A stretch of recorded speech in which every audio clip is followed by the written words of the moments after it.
Evde radyoya denge gele.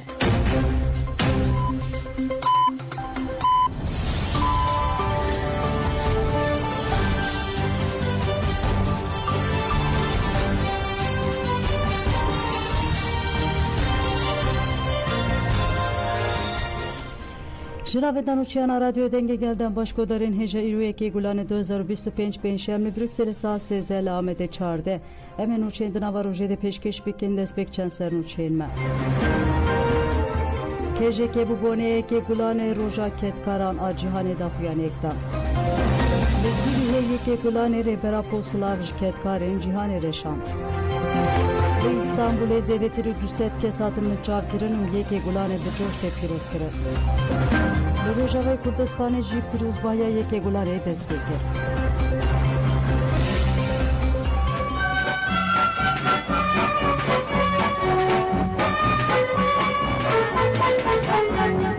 Yekê gulanê ji bo hemû kedkar û karkerên cîhanê pîroz be, pîroz be, pîroz be.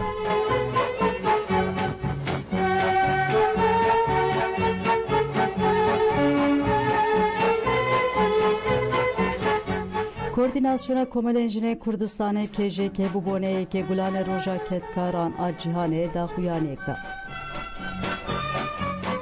KJK yeke gulane de serî de li ketkarê herî meziniyê jiyanê û civaka demokratîk rêber apo dayikan û li hemû karker û ketkaran pîroz kir û got meha gulanê di heman demê de meha şehîdan e. Em şehîdê xwe yên meha gulanê hemû şehîdên yeke gulanê ku tekoşîna kedê bi canê xwe mezin kirin bi rûmet û minnet bibîrtînin û soz dedin ku tekoşîna kedê bi serketinê tacîdar bikin. KJK diyar kir ku ji bo ked û kedkaran divê sîstema bi serveriya mêr bêhilweşîn û ev peyamdan heta ku jin azad nebe jiyan, heta ku jiyan azad nebe ked azad nabe. Bêyî kedê ne pêkane ku mirov behsa hebûna civakê yan jî civakbûnê bike. Keda ku xizmetê ji azadkirina civakê û pêşketina jiyana azad dike û xwedana tê rijandin pîroz e. Ji ber vê sedemê pergala kapîtalîst her tim hewl daye ku nirxê kedê bêqîmet bike. Dema ku vê yekê dike herî zêde xwediyê aboriya rastîn jinan hedef digire. Jin koleyê bêheq dest an jî keda herî erzan ên vê pergalê ye. Ji xebatên xwe yê herî azad hatine dûrxistin û kirine koleyê malê. Bi perçekirina hiş, hêz û bedana wan li bazaran têne firotin û weke karkerên bêqîmet tên dîtin. Koordinasyona KJK da zanîn ku rêbera po mirov bûn bi israr li ser sosyalîzmê û pêkanîna wê pênasekiriye û ev şîrovekir. Her çi kasî kapîtalîzm bîdaya ku ev pergaleke gerdûniye derket holê jî krîzên ku îro tên jiyan careke din hevcedariya sosyalîzmê ispat kiriye. Rêbera po riya derketina ji vê krîzê di jiyana sosyalîst dît û bi pênaseya bê sosyalîzm bûyîn tê wateya bê nefes mayînê rêgeha tekoşîna me diyar kir.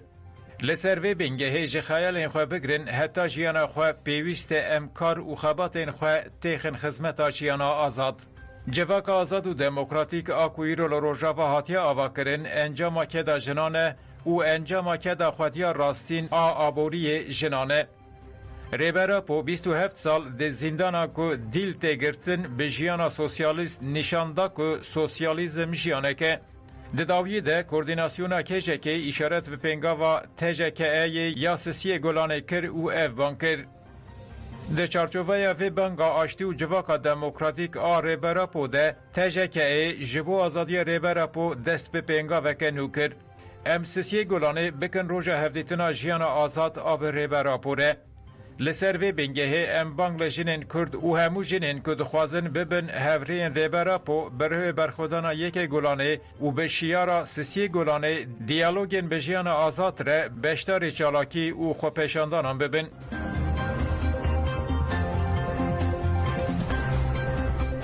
Li Zûrihê yekê gulanê rêbera po silav ji ketkarên cîhanê reşand. Komîte Amadekariya yekê gulanê ya Zûrihê Beriya çend rojan nameyek ji girtika grava İmralı'ya reşand û rêberapoveke axatvanê sereke ve xwendibû çalakî.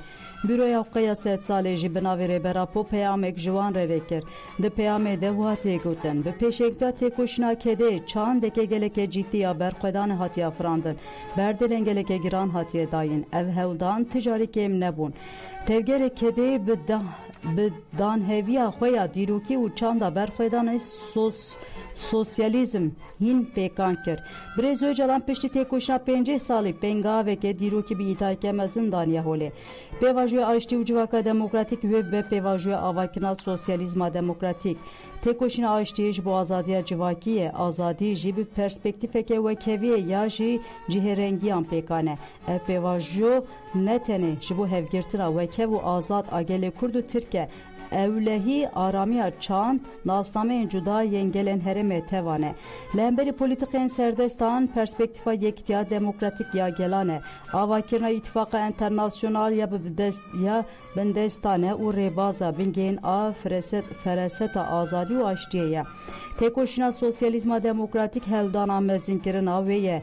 Em bi serbilindî ji we re radigihînin ku Birêz Öcalan silav û hezkirinê xwe yên germ ji we re dostên internasyonalîst û hevriyan re şandiye. Silav ji yekê gulanê re ku di rojên azad de bi hev re bê pîroz kirin.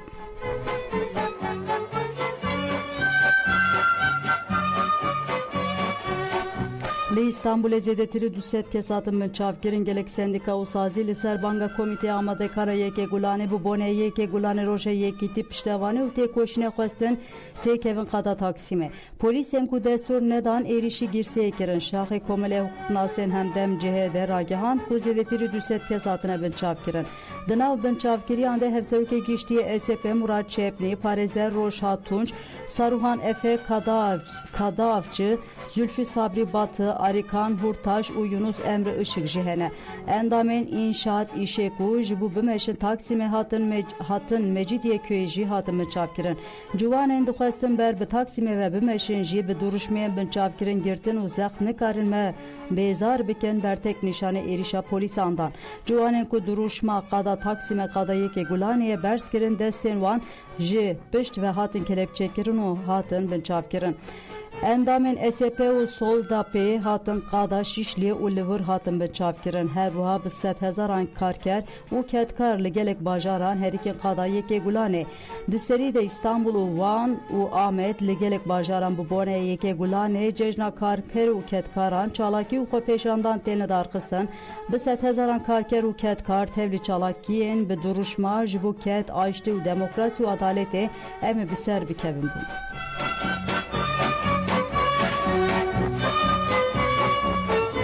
Tülay Hatimoğulları gut em bi hevre baweke rêxistinî têkoşîna xwe bimeşînin. Hevseroka giştiya Dem Partiyê Tülay Hatimoğulları daxaftira xwe ya li kortêja Yekê Gulanê ya Kadıköyê de balkşanser ket, aştî û adaletê. Tülay Hatimoğulları bahsa xizaniya mezin û mirinên ji ber karên li Tirkiye rû didin kir û got divê ewlehiya karpêk were û dawî li mirina karkeran were. Tülay Hatimoğulları diyar kir ku çareseriya pirsgirêka Kurd wê tevkariyê li têkoşîna kedê jî bike û got eger em karibin civakeke demokratik bir rêxistin bikin çareseriya demokratik û aştiyane ya pirsgirêka Kurd pêk bînin wê ev yek rê li ber têkoşînake kedeveke. Tülay Hatimoğulları anî ziman ku li dijî sistema kapitalîst û rejima otorîter dikarin hem têkoşîna kedê û hem jî têkoşîna mav, hukuk û adaletê li ser hîmên Kurd bê meşandin û got ku ji bo pêvajo pêş bikeve divê têcîta li ser rêberapo demildest werî rakirin.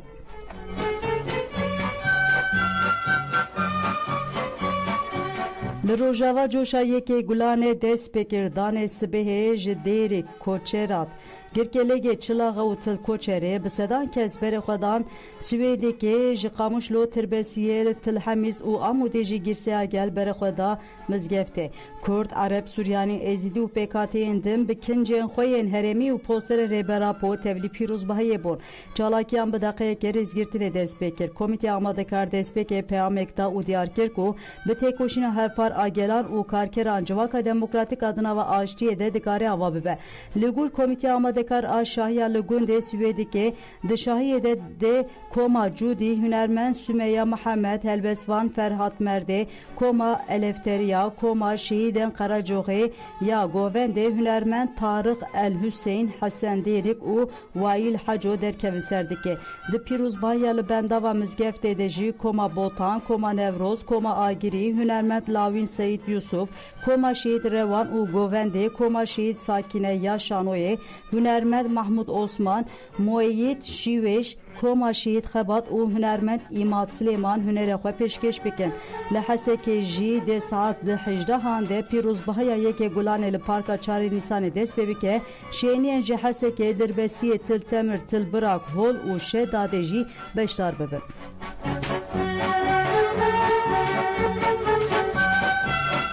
کنسر و برای کنگره نتویا کردستان کنکه بداخویانه که یک گلان پیروز کرد جشن یک گلان یا همو خلق کرد یا کردستانیانه خلق کرد و همو کردستان جبو آزادی تکوشینه دیکه گریلا و پشمرگه جبو فداکاری یک مزن جبو آزادی کرد و کردستانیان تکوشینه دیکه ام یک گلان لتوایان پیروز دیکن کنکه و ها دوام کرد لباکور کردستان چند مهم پیواجوی که دیالوگ هیه و شانده چونه گرابا امرالی و بریبر عبدالله öcalan re hevditin kirine gele kurt u tevger azadiye gaven diruki avet le devlet atır hatan ha gaven berbiçav avetiye dve em hem hewl bidin ku ev diyalog beki he qonağa ge çare seriye kereke balk şa seriye ki tu yekrezya kurdan juvgut divan rojen derbas buyi de lo rojave kurdistane u avrupa be beştar buna hem aliyan konferansat pekanin keneke de hem konferansan de ciye xwe girtiye u peşenktiye kiriye de encame de em hewl bidin le guri biryara konferansa lozane konferanse ke netewi çebebe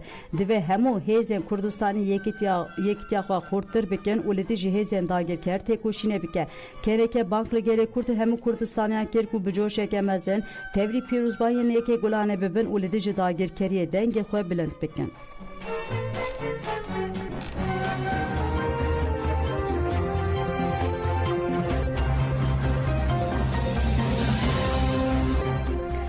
Gayatri Chakravarti Spivak God Pediviya dünyayı aştiye heye. Gayatri Chakravarti Spikav zanyareke naskiri teorisyone vejeye. Spikvan Hündü rexnegira feministe o jibu mafejine hemle Hindistan'e hemjili cihane tetkoşe.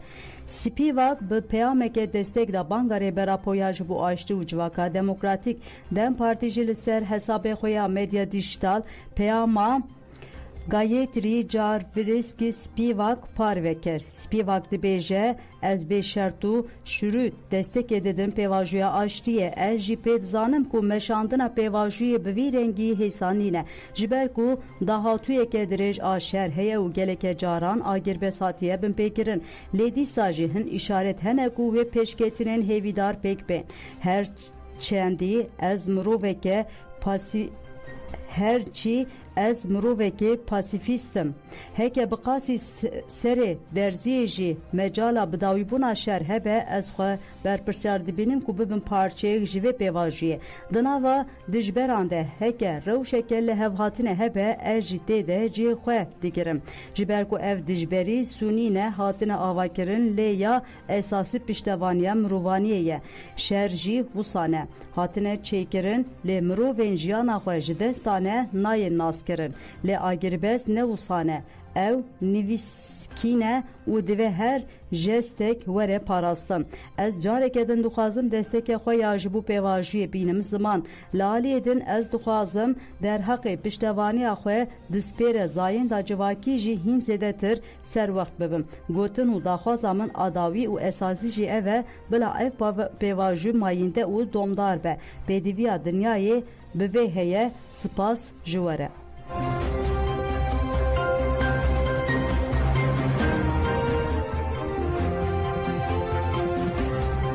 Hebede hej bu yeke gulane banga te têjekirina qadan kir. Komîtê Rêvebera Tevgera Şoreşa Yekbûya gelan HBDH ji bo cejna karkeran a Yekê Gulanê daxuyanî de daxuyanî wiha ye. Nakokiya di nabereket û sermayeyê de her ku diçe li hemû cîhanê kurtir dibe. Kapitalizm bi krîzên piralî ên avakirinê dawiya xwe ya dîrokî amade dike. Her ku nakûkî Kurd dibin, nerazîbûnên jin û ciwanan bi dengeke bilindtir derdikeve. Divê Yekê Gulanê bibe platformek ji bo veguherandina hersê li dijî hêrsa li dijî karkeriya zarokan û mirina zarokan. HBD têkoşîna azadiya gelê Kurd û berxwedana li cî zilma faşîst silav kir û got tevî polîtikeyên zex, qayûm û şer ên dewletê jî berxwedan didome. Bi berdewamiya yekbûya gel dikare derbeke mezin li mêtîngeriya faşîzmê were xistin. Divê Yekê Gulanê bibe hêleke ku berxwedana yekbûya hemû beşên bin dest mezin bike.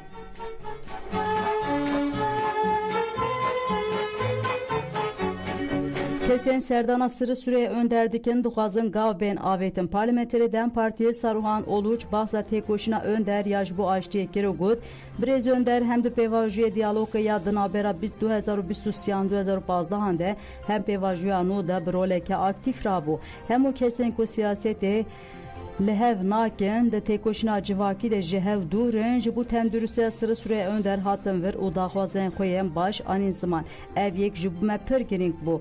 Li nexweşxaneyê gotina ku herî zêde hate bihîstin ew bû ku pêwîst e diyaloga ku önder pê radibû dewam bike û ji bo aştiyê û çareseriyê gav bên avêtin. Saruhan Oluç herî dawî balkişan ser van xalan. Önder ji bo aştî û çareseriyê têkoşînê dike. Daxwaza wî çareserî bû, aştî bû, demokrasî bûna Tirkiye bû. Gelek derdorên cuda jî balkişandin ser vê hewdana önder. Ji bo wê jî divê ji bo aştî û civaka demokratîk demil dest gav bên avêtin. Em hêvî dikin ku sirû süreye önder rojeke beri rojeke baş bibe û aştiyê bibîne.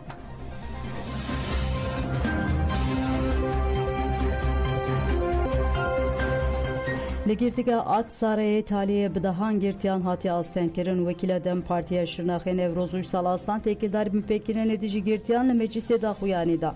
Newroz Uysal Aslan anî ziman ku sedema gelek binpêkirinin li girtîgahên lîjneya îdarê û çavderiyê ne û got ev lîjneyê tiştên di destûra bingehîn û qanûna de hatine destnîşankirin esas nagire. Di halê hazir de ev lîjne bûne amûra xespkirina azadiya girtiyan û astenkirina taliyeyê wan. Newroz Uysal Aslan da zanîn ku di 28 Nîsanê de tevî du parêzeran çûne serdana girtiyên li girtîga Tîpatiya Aksarayê tên ragirtin û ev agahî par vekir. Ji roja lîjne hatine avakirin hatana têkildarî girtiyên siyasî tenê yek biryara başhaliyê nedaye. Taliyê bi dehan girtiyan astenk kiriye. Di pirsan beşdarazî û tahrik hene. Bi van pirsan pêşiya taliyê girtiyan tê girtin. Aslan balkişan ser girtîgehên bi tîpa yê û sê jî û axaftina xwe wiha qedan. Girtîgehên bi tîpa yê û sêyê girtîgehên tîpa derbestê ne. Tu kes nikare bi girtiyên li van girtîgehan tên ragirtin re pêwendiyê deyne. Nikarin ronahiya rojê jî bibînin. Tenduristiya wan roj bi roj girantir dibe. Muameleya ku di xefesekê de dibin, çavderiyê de û li laboratuwarê de bin lê têkirin. Girtiyî ji bo girtina wan girtîgehan di girêva birçîbûnê de ne. Divê girtîgehên bi tîpa yê û sêyê tavlê were girtin.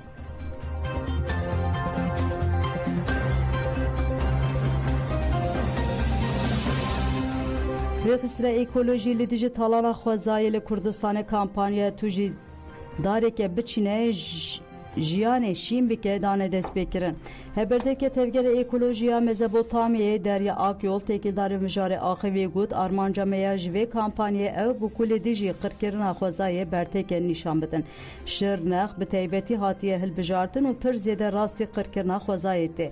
Heberdeke Komelê Ekolojiya Wanê Erdoğan Oduk jî wiha dibêje. Dema şerê li Kurdistanê tê dijwarkirin bedela herî giran xweza dide. Ev ne tene aştiya di navbera Tirk û Kurdan de ye, her û aştiya bi xwezayê re jî. Hêvîdarin herkes bi berpirsyarî nêzî kampanya me ya danîna şitilan bibe. Heta ku ev qirkirina ekolojiya li Kurdistanê bi dawî bibe dê têkoşîna me jî bidome. Endamê platforma ekolojiya Şirnexê Ahmet Başak jî ev tiştanî ziman.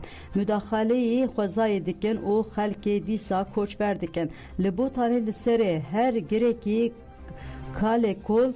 قلکل û gulêke heye ji bo çêkirina wan jî bi hezaran dar tên birîn divê gava ewil a dewlet bavêje ew e ku destê xwe ji xwezayê me vekişîne.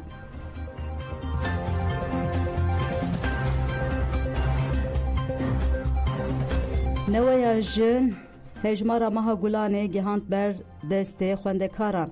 Rojnameya Neweya Jin divê hejmara xwe de cih daye Banga Aştî û Civaka Demokratîk a Rêber Apo rojnameyê ji Bakur heta Şenga lê berxwedana dayikan Yekê Gulanê û Keda Jinê konferansên rêxistiniyên yên jinên Kurd cejna zimanê Kurdî koçber û zayên perestiya civakî girtine dest. Jin nivîskarên vê mehê Rûşen Samsat bi ser navê çareseriya azadiya jinan û gelan nivîsek nivîsiye. Nilüfer Koç li hemberî şerê dagirkerî îşaret bi rola ronahiya di tünelan tarî de dike. Roza Metina jî bi berdevka mesajinana Dem Partiyê Kamîle Kandar re li ser nexşeriya meclisa jinê axiviye. Nivîskarên din Beritan Gupneş, Sultan Gülsün, Heja Zerya, Beritan Zagros, Nesrin Navdar, Sultan Gülsün, Berşin Tekoşer û Fidan Yıldırım nirxandinên cuda kirine.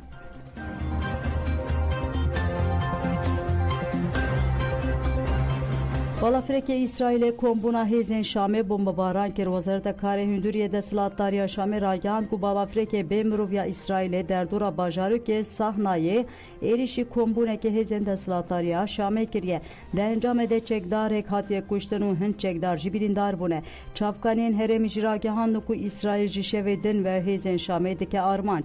Çavdêrên siyasî jî dest şankirin ku cara yekemîn İsrail li derdora bajarokên girêdayî Şamê navên den hêzên HTŞ bombardman dike.